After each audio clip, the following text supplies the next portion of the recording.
বিসমিল্লাহির রহমানির রহিম। 3 ফেব্রুয়ারি 2025 খ্রিস্টাব্দ। আমরা আজকে হাঁটতে আসছি উঠাইপাড়ায়।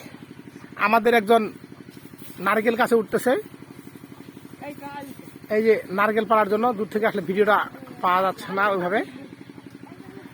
আসছি আমরা এই যে রোমানদের বাড়িতে, আমাদের স্টুডেন্টগুলো সহ। রোমান এদের বাড়ি অবশ্য এটা। আরমান আছে সঙ্গে। এই তোমাদের জমি কোনগুলো রে? এইগুলো কি তোমাদের? ধান ক্ষেতগুলো তোমাদের? এগুলো এগুলো তোমাদের? এই পাতাগুলো পাতা ক্ষেত তোমাদের? হ্যাঁ, খেজুর গাছ তো অনেক সুন্দর। তারপর শাপলা ফুল, চমৎকার চমৎকার।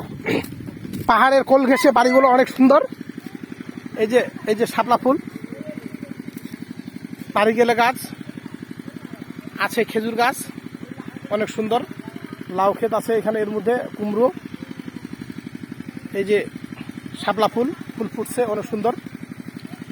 ওই যে দূর পাহাড়, দূরে পাহাড়গুলো, পাহাড় অনেক সুন্দর। সৌন্দর্যগুলো আসলে এই প্রকৃতির সৌন্দর্য, পাহাড়ের অপরূপ দৃশ্যগুলো ভিডিও না করলে হয় না।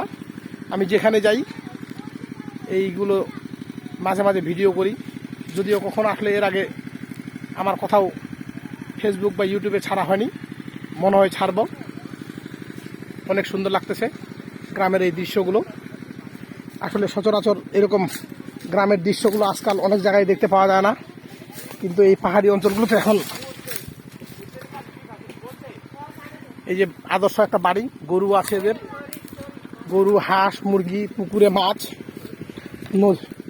পুকুর ভরা মাছ আছে। এই যে খেজুরের গাছগুলো, এখান থেকে অবশ্যই এখন, এর আগে এরা খেজুরের রস নিয়েছিল। এই যে কাটছে, অনেক সুন্দর। এগুলো হলো তামাক ক্ষেত।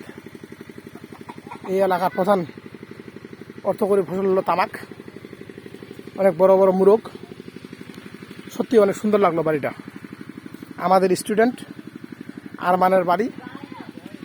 এটা হলো বান্দরবন জেলার রূপসীপাড়া, লামা উপজেলার রূপসীপাড়া ইউনিয়ন পরিষদের পাশে। আমরা লামা থানার অন্তর্গত এটি। আমি চাকরি করি রূপসীপাড়া হাই স্কুলে। অনেক সুন্দর। আমার স্যার বসে চিন্তা করতেছে, এই খুব খুশি। গ্রামের স্যার সুযোগ পাইলেই মাঝে মাঝে পাহাড়ে ঘোরা শুরু করে দেয়। আমি সাথে আছি। আল্লাহ হাফেজ।